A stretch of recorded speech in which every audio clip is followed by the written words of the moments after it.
Hello, everybody. Thank you so much for joining the Marketing for Artists workshop.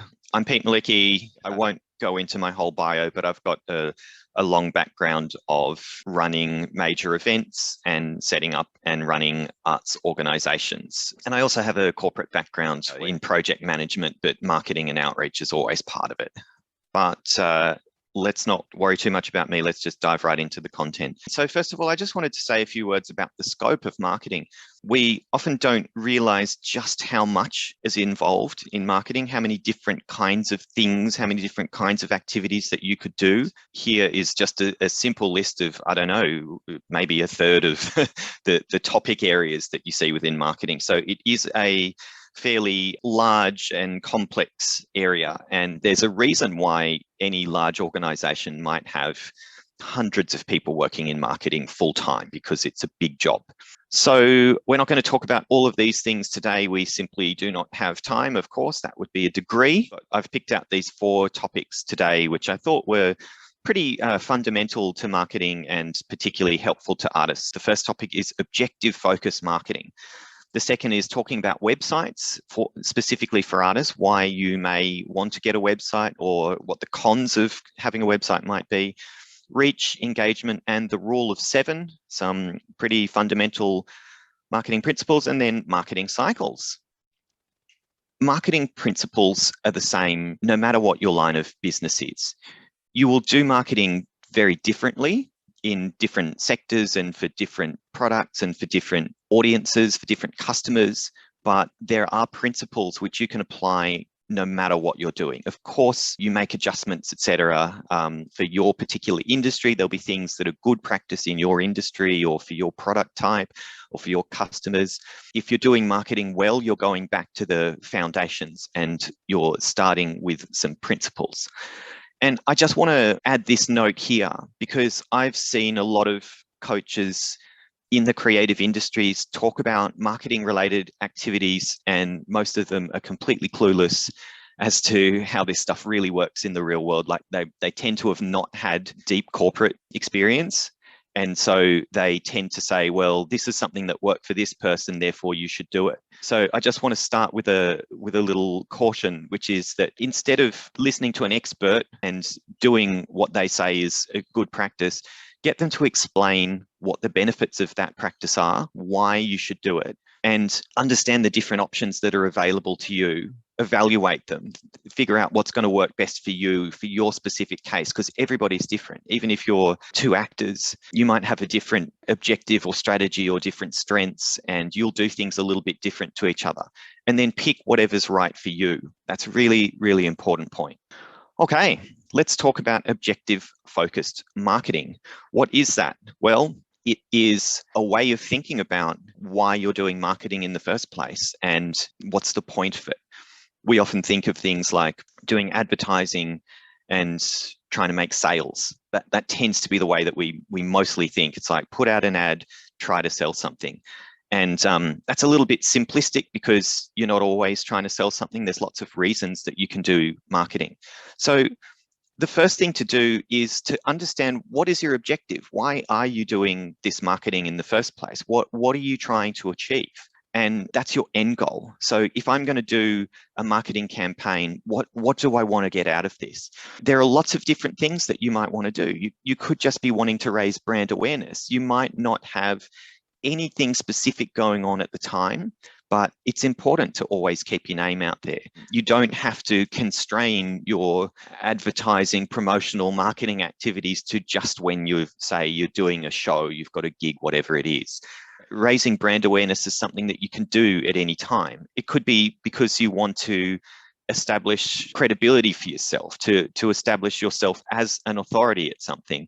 That's a process that tends to come before, let's say you want to run workshops. You don't tend to just go straight to advertising workshops. You might want to do something like put out a little video where you're talking about the topic, and then people will start watching those videos and go, oh, okay, so Pete knows about this. He's saying things in these videos, and I'm listening and understanding, and yeah, it sounds pretty good. Like, I'm just thinking of something I see on Instagram, a voiceover artist who does exactly this. She just posts lots of little snippets of, this is how voiceover works, and here's a little clue as to how to do this stuff, and then here's me doing my job. And those activities are designed to make her look credible, to make her look like an authority. And thus, when she starts to advertise a workshop, people are already primed and warmed up to participate in those workshops. You might do it to make sales, that's pretty obvious, or build relationships. That's actually a really important thing for an artist to do. The more I play in the art space, the more I realize that relationships are just so central to you succeeding. Like, this is just how it is. Your success does rely on other people and the people that you know. Like, if you're an actor, most of the time you don't make your own work. Someone hires you, a producer, a director, a casting director. Those relationships you have with those people is really important to help you get work. People do cast you because they like you. Believe me, as a producer, I don't just cast the most talented actor. I cast people who I think are going to be good to work with and reliable and care about the project, all of those things. So your end goal isn't always just, selling tickets to your thing. There might be lots of different things, and that's where you should start. You should always ask yourself, well, what am I trying to do here? Because if you don't know what you're trying to do, you'll tend to be very random and ad hoc and be less likely to achieve those goals. Then the next thing, if you're using objective focused marketing, is to know who you're targeting. So when you're doing your campaign, again, if you're trying to sell something, it feels simple. It feels like you target everybody, right? Because anyone as a potential customer could potentially buy your CD or whatever, come to your show. But, there's more things that you can do than just try to sell something. And of course, some people are much more likely than others to go to your show or buy your CD. So even then, you will be more specific than just saying, well, everybody. Is it a fan that you're targeting? Is it a donor or a philanthropist or somebody who can support your Kickstarter or whatever it is? Or is it an industry professional because you want to build a relationship? There could be any number of additional targets that you might go for. And then, quite straightforwardly, once you know what you're trying to achieve and you know who is your target, then think about what are the activities that are going to interest your target to help you meet your goals. So, for example, how do you make a fan want to buy your album? Or how do you make a producer want to book you for the next job? That's being objective focused. I have this statement here: frame everything around your target's needs. This is another great universal principle of marketing. You don't market around what you want. You market around what your customer wants. Some very dumb and obvious examples. If I was running a workshop, I'm not going to say, well, hey, do this workshop because I want your $350 fee. Obviously, no one is that dumb. But it's actually how we do a lot of marketing a lot of the time without being as explicitly dumb as that example. We tend to just think about what it is that we're trying to achieve, and we focus on what we're trying to get out of our advertising or whatever the marketing campaign that you're doing is. Whereas it's so much more effective if you think about what your target is interested in. So, why would a producer want to book you over everybody else? You need to understand what it is that they look for, what they value, and then you need to tell them how you meet it. You don't say to them, you should book me because I'm super talented and want to be a famous actor. That's not going to work. It's going to make you look just self-absorbed and difficult. And believe me, I've been on the sort of producer's end of that kind of thing hundreds of times. Running auditions, I'll always ask the question, why do you want to do this project? And at least a third of people, maybe more, will say, oh, I'm really passionate about acting and I want to do acting as a career and I just love it so much and there's nothing like being in front of an audience, blah, blah, blah, blah, blah. And I'm just sitting there thinking, okay, so you just care about you don't care about this project. You've just applying for anything. It just doesn't matter. So that's very off-putting to me. And here's another really important statement. Everybody is different. you cannot say this is what casting directors want. It's complete rubbish. It is complete rubbish because every casting director is a different person. And yes, there will be things that they commonly value, but there'll be one casting director who really values X and one who really values Y, one who really values Z. So actually understanding what that individual wants is important too, and not just what that role type wants. Okie dokie. So let's talk about websites for artists. I'm going to talk about the pros and then I'm going to talk about the cons, if you couldn't predict that. So the good thing about a website is that you can do whatever you want with it. You can decide what your objective is and you can build your website to help you meet that objective in exactly the way that you want. Now, I'm talking about actors a lot, so apologies if you're not an actor. I hope you can sort of translate the examples into your creative discipline. With actors, for example, you have websites like Showcast and AT2 where you can advertise your profile. And this is what the casting industry uses. So a casting director will tend to not go onto your website. They have a massive churn rate. They're going through a lot of people all of the time, and they just want to find who they want in the fastest way. Going onto those casting websites is the fastest way that they can do that. But the problem with something like Showcast is that it has a rigid format that is designed for casting directors. You can't add your own custom information in there. You can't add a link to tickets. I mean, maybe you can do some of these things, but it won't be in the way that you necessarily want to do it. You know, it's basically an online CV designed around the needs of casting directors and producers. So it is a great tool, don't get me wrong, and it might be the number one thing that the casting directors are interested in, but you don't control the look and feel of that. You don't control the messaging. Let's say you're trying to get work as an actor or a singer or a band. You've got a website like that and you are getting some work through there, but then you're putting on a show. You want to sell tickets to your show. You want your fans to be able to come to your show. Well, you can't send them a link to your Showcast profile because it's just not suitable. You know, I'm going on so much about this because I've heard people say, don't worry about a website. You should only use Showcast. It's all casting directors want. And so that presupposes that your only interest is giving casting directors what they want. Personally, I'm not a casting director. I've done a little bit of work in casting, but I am a director and a producer, and I do like to go onto people's websites. I'm interested in seeing what they've highlighted and understanding a bit more about their personality because I'm quite sensitive to personalities when I'm doing work. You can do really great things with websites, you know, subscribing users and being able to capture their contact details. So if you have something on your website like join my mailing list, that's a great way of capturing that person's details and being able to communicate with them again in the future. Something that we often don't think about is if you want to build a fan base, it's no good if you can't really communicate to them. I mean, it's not no good, but it's just less good.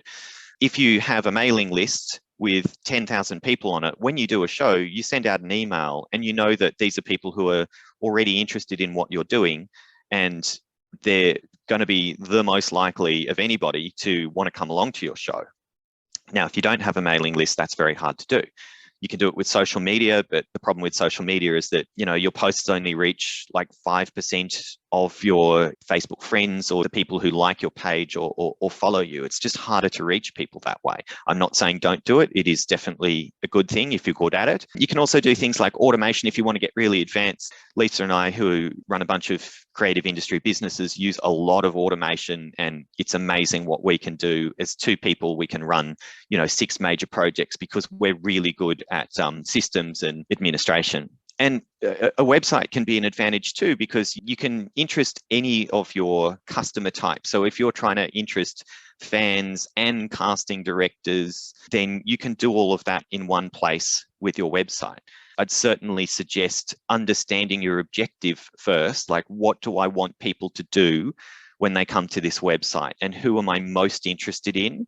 So if you're an actor, again, it might be those casting directors and producers. If they do come to your site, you want to probably tailor it around their interests, and their interests tend to be, I just want to see the first 15 seconds of your show reel so I can see your acting chops, and I want to see a few photos and to look at your specs. So that might be what you focus on, but you can also have a page for your fans, and you can have a news feed where they can see what's coming up and links to tickets, et cetera, et cetera. Another advantage of a website is that the key information just doesn't get lost in a feed. That's the problem with a lot of social media platforms. Yes, you can pin posts, but if you've got a few things going on, it can be harder to organize the information so that people can find the 3 most interesting things that you'd like them to look at, because they might not want to go to your show, but they might be interested in the other thing that you're doing. Probably something that's relatively new to the market, which I think is a really good alternative to a website if you don't have the resources to get one immediately, is Linktree, because you can just have links to the various things, whether they're external sites like a ticketing site or your own, social media accounts. It's a pretty cool new tool. Let's talk about the cons of a website. It's a lot of work to create a website, particularly if you want to create it well. You can't just slap a bunch of text and images together. I mean, you have to write a bunch of marketing copy, has, good spelling and grammar, and is appealing to your target market, all of that kind of stuff. It is a decent amount of work. Definitely can be expensive. So if you are not using something like Wix, where you can sort of build it yourself, you might want to pay someone who can do a really good job of it, and then you're sort of talking about $10,000, but also just paying for the annual subscriptions of those things like WordPress or Wix or Squarespace. It adds up. The more of these things you do, you can end up paying thousands of dollars on software subscriptions. If you're not good at it, or if you use a web developer who's not good at it, it's going to look shitty, and that's not going to do you any favors. Just like any branding, if you look at a packet of something in a shop and it looks cheap and nasty, you're less likely to buy it, particularly if you value premium things. So the way that you present yourself is how you will be perceived. And a website does require maintenance as well. So if you do have events on, you should be going onto your website frequently and updating them. If you're halfway through a season, you probably want to change the text. You don't want to have things like buy tickets now to my show in 2019. That looks ridiculous. If you have a lot of information in there that is dated, then it makes it look like you have left the industry. I mean, the number of times I've gone onto people's websites and just gone, oh, they haven't got any information since 2018. I guess they stopped trying to be a writer or whatever it might be. So you do need to maintain it. And also the aesthetic standards of the internet continually evolve, and at a pretty rapid pace too. So the website that looks great in 2015 probably looks terrible now. So you might have to do a major overhaul, or even build a completely new website every, I don't know, maybe 5 years, 3 to 7 years, something like that. So it is a lot of work, and you might just not have the time or the priority to be focusing on that. So let's talk about reach, engagement, and the rule of 7. Reach refers to the number of people you get in front of. So that could be people coming to your live shows. It could be people seeing your posts on social media, website visitors, listens on SoundCloud or Spotify. It could be basically any way that someone interacts with you or your profile. That's what you tend to refer to as reach in marketing or in business in general. Engagement is how much they interact with you. What is the depth of that interaction when you have reached them in the first place? Let me just throw a question at you. How many advertisements do you think the average person sees in a day? It's going to be thousands typically. I mean, maybe not like in today's setting where like I barely leave the house because of bloody COVID, but even within my own house, I can see dozens of brands sitting in front of me here. I've just got a Lenovo smart clock, and I have a GoPro here, and I've got a brand written on my speakers, and I've got a microphone, and I've got a Lenovo laptop. Like without even moving my head, just moving my eyes, I'm looking at dozens of trademarked brand images. You go out into the streets, you're seeing just hundreds and hundreds of billboards, and you walk down the street and the sign for the business it's typical that you will see, if you're having an active day going out, particularly into the city or something, you will see thousands of advertisements every day. And in terms of engaging with them, you obviously couldn't even spend 2 seconds on every advertisement that you see. Otherwise, you would do nothing else with your life but look at ads. You tend to absorb them as you're walking. You look at things and you file them away in the back of your mind, usually subconsciously. Engagements, really, there's lots of different ways that you interact with advertising, and reaching a lot of people doesn't necessarily mean that you've engaged them. Whereas something like going to a gig and sitting in the audience or standing in a mosh pit, watching your band play for an hour is a very, very big difference from someone just doing the zombie scroll and just seeing your advertisement in their feed for half a second. The rule of 7 is this marketing adage that it takes exposure to somebody 7 times before they recognize your brand. And so when you think about walking down the city and seeing hundreds of billboards and posters in windows and that kind of thing, you can kind of understand that, right? You're not going to glance at something in a shop window that you're walking past and remember that forever. This is why we talk about the rule of 7. And it's a bit simplistic, of course, because, you know, if someone's gone and watched your gig, then they obviously are much more likely to remember who you are than if they saw a poster. But it is a pretty good standard to use. So if I was advertising, say, a live show, I would think I want to reach people 7 times before I think they're likely to buy a ticket. I wouldn't send one email or do like posts once on a few groups, or even just do a few posts in my Instagram feed, knowing that I'm reaching mostly the same people that way. I'd want to think, how do I reach people in different ways to engage them in different manners? And how do I reach them multiple times, particularly if I'm trying to get someone who might not be on social media all the time? I might just say this: the results that you expect to get through social media are massively inflated, because essentially they're just advertising kits now. You go onto Facebook feed and it's just like 90% people advertising their thing or talking about themselves or their lunch photos. That's obviously, again, a little bit simplistic, but I think you take the spirit of what I'm saying. Really important point, not all engagements are equal. So don't think just because you've reached a lot of people that that's going to immediately lead to wonderful success. So if you were in a TV ad and you smile at the camera and put your arms up, yeah, that ad might be seen by millions of people, but they're not interested in you. Most people don't like ads. They would skip them if they could.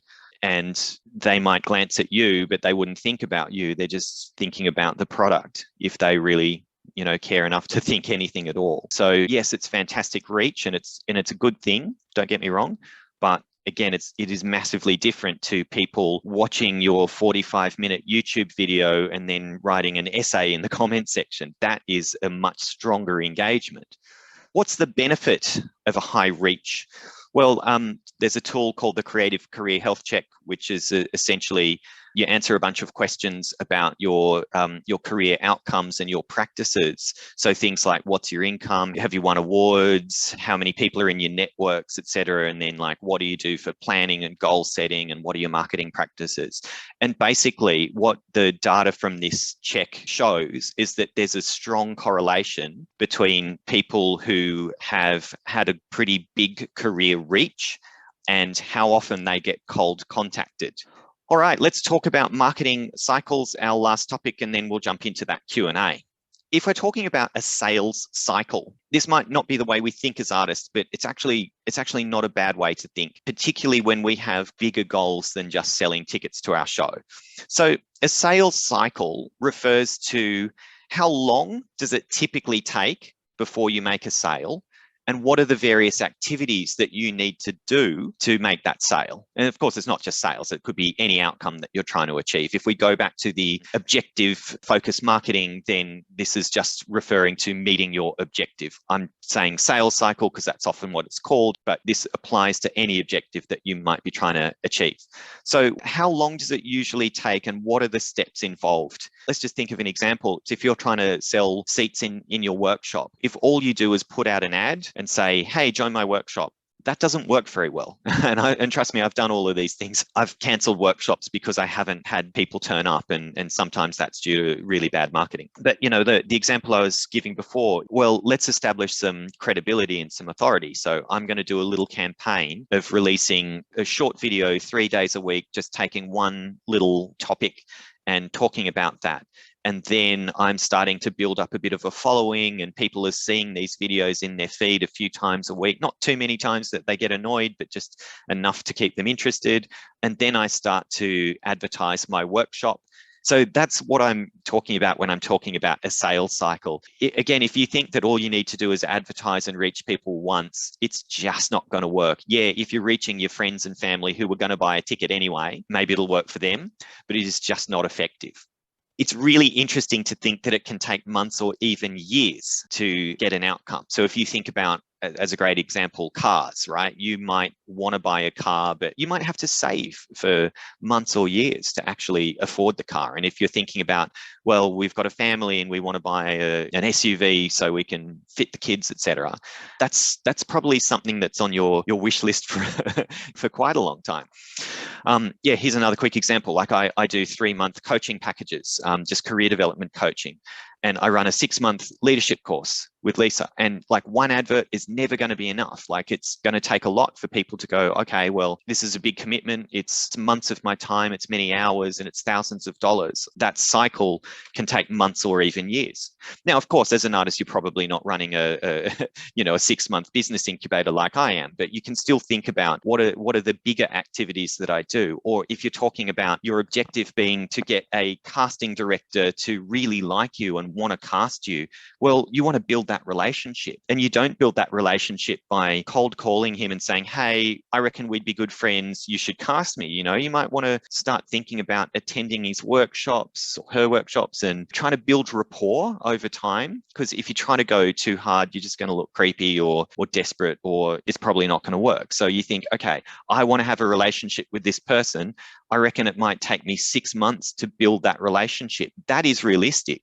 And that's a good strategy. That's actually a really smart way of trying to get work as something like an actor, is to try to build up those relationships and to not expect that to happen quickly, to try to build it over time. Part of this process of a marketing cycle or a sales cycle is to build credibility, to build trust with the person, to develop rapport. Again, if you want to sell a high value product, people need to know that they're going to get quality, they're going to get value for their money. And offering value, it's another key principle for marketing. You'll often see things like sign up to my mailing list and get a free ebook. And it's a bit tacky, but that kind of strategy works. Maybe not exactly in that manner, but that kind of strategy works. If you give something for free, people start to build a little bit of trust and a little bit of rapport. And that's how you can have effective marketing in the long run. And guys, that brings us to the Q&A. So